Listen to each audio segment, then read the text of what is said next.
día para todos.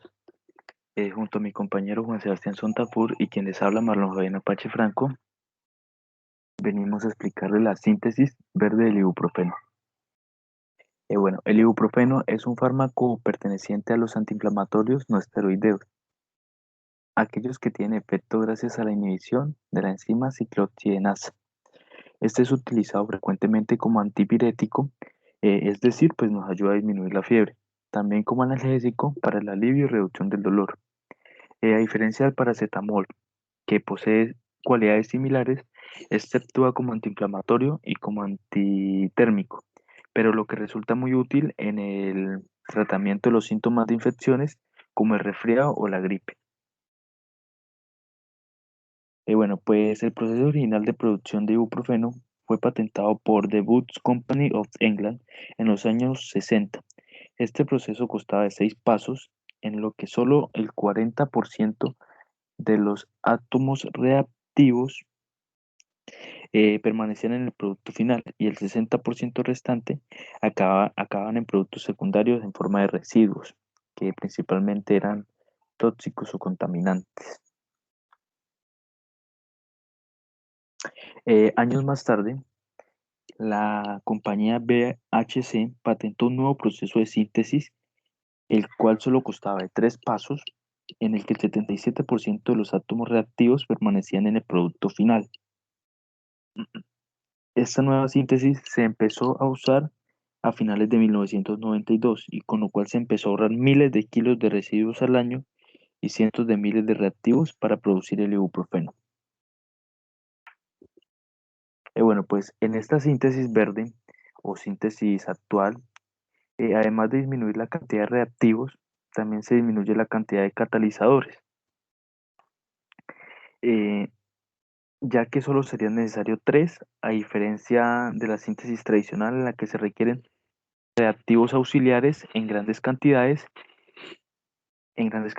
Por ejemplo, en la primera etapa de la síntesis tradicional, pues se utilizaba cloruro de aluminio, el cual generaba tricloruro de aluminio hidratado, que es gran contaminante para el medio ambiente. Por lo contrario, en la síntesis verde, como acaba de mencionar, se utilizan 3 catalizadores, entre ellos el níquel y el paladio, que son recuperables y reutilizables, lo cual es muy favorable para el medio ambiente. Pues en esta síntesis verde, pues consistía en 3 pasos. Pues primero se realiza la acilación de Friedel-Crafts para el isobutilbenceno, como se muestra en la diapositiva o en la presentación, obteniendo así el 4-isobutil-acetofenona, donde se usa como agente de acetilación el anhídrido acético y como catalizador empleado el fluoruro de hidrógeno en forma gaseosa, que suele ser usado en exceso. Pues después de este proceso de acilación sigue el proceso de hidrogenación, que es donde se puede observar, en este caso una reacción, que se usó el 4-isobutil acetofenona más hidrógeno para producir un 4-isobutilfenil etanol, usando níquel-Reiney como catalizador. Eh, Como tercer y último paso tenemos la carbonilación, eh, para producir el ibuprofeno, ya finalmente el producto final. Este se realiza utilizando el 4-isobutilfeniletanol con monóxido de carbono en un medio acuoso ácido. Y en este medio acuoso ácido, pues contiene el catalizador, que en este caso será el paladio.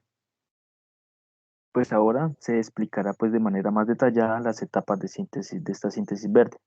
Pues como primera etapa les explicaba que tenemos la acilación del isobutilbenceno con fluoruro de hidrógeno como catalizador y que se encuentra o se adiciona en forma gaseosa. Estos 3 compuestos que se observan aquí se introducen en un reactor resistente a la corrosión. En este reactor se obtienen como productos el 4-isobutilacetofenona y el ácido acético, como se muestra. El catalizador se recupera con una corriente de burbujeo de nitrógeno. Posteriormente, el producto clave es neutralizado con KOH o hidróxido de potasio, donde el ácido acético se convierte en acetato de potasio y agua. La mezcla resultante es extraída usando una corriente de acetato etílico. para que los dos productos se puedan separar por medio de la decantación. Este paso aquí grande que se observa, estos serían los dos productos finales de la decantación. Bueno, pues adicionalmente, nuestro producto de interés se seca con sulfato de magnesio. Este retiene el agua para luego ser filtrado a presión y separado de la mezcla. Finalmente, la mezcla pasa por un tren de destilación, que es todo este proceso final, donde en la primera torre, como se puede observar, se separa el acetato de etilo y en la segunda, aquellas impurezas líquidas que no reaccionan durante el proceso. Para el tratamiento del catalizador, como se mencionó anteriormente, de esta primera etapa, que es el fluoruro de hidrógeno, se extrae por burbujeo de nitrógeno, en donde pasa a una torre cáustica, ocurriendo la reacción que se muestra en la pantalla, en la parte inferior. Y el nitrógeno, pues que es liberado, se libera al ambiente. Aquí pues se presenta el diagrama de entrada y salida para la primera etapa de síntesis con sus respectivos valores de conversión, que en este caso fue el 85% y con un 81% de selectividad. Bueno, para la segunda etapa de la síntesis correspondiente a la hidrogenación con níquel-Remi para la obtención del alcohol, se tiene que contar con la ayuda de un reactor de acero inoxidable, el cual es ventilado 3 veces con una corriente de nitrógeno y 2 veces con una corriente de hidrógeno. Esto pues con el fin de remover el oxígeno,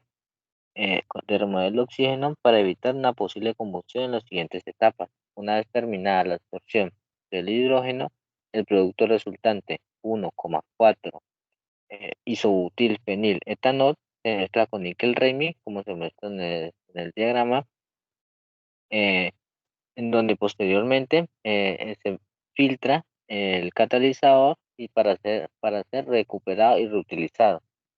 Este catalizador se recupera en estado sólido, por lo que se lava con agua y se ventila con hidrógeno para su posterior o para su debida reutilización.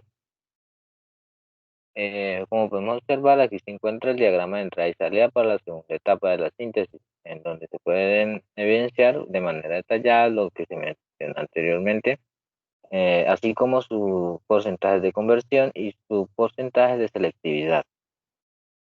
Para la tercera etapa de esta síntesis, correspondiente a la carbonilación catalizada por paladio, para la obtención de la molécula final, se dispone de un reactor de acero inoxidable, en el cual se realiza un proceso de preparación de la reacción mediante dos purgas con nitrógeno y óxido de carbono y monóxido de carbono. A continuación, se llena con monóxido de carbono y se produce la carbonilación, en donde se tiene como productos ácido clorhídrico, benceno, y el ibuprofeno y el catalizador de un complejo de paladio. Una vez terminada la reacción, se extrae el monóxido de carbono y se pone en contacto con un catalizador metálico para la producción de dióxido de carbono como residuo. Volviendo a la reacción principal, esta produce dos etapas, una pesada, eh, la cual se corresponde a la fase acuosa, la cual contiene ácido clorhídrico, y una fase ligera que contiene el ibuprofeno junto al benceno como disolvente orgánico y el catalizador de complejo de paladio. La fase acuosa se separa por decantación y se recircula el reactor, como se puede observar aquí, como se puede observar en el diagrama. Una vez obtenida la fase orgánica, eh, esta se lava con acetato de etilo, en donde el catalizador se precipita sin impurezas y se recircula al reactor de carbonilación, como se observan en la diapositiva. Eh, el benceno y el acetato de etilo pues se retiran por destilación en una misma torre, ya que estos son miscibles y tienen un punto de ebullición similar. Una vez Terminado esto, el ibuprofeno se seca con sulfato de sodio para obtener el ibuprofeno libre de agua. Pues aquí se puede observar el diagrama de entrada y salida para la tercera etapa, en donde se puede encontrar de manera detallada cada uno de los pasos que se mencionaban anteriormente, así como su porcentaje así como su porcentaje de conversión.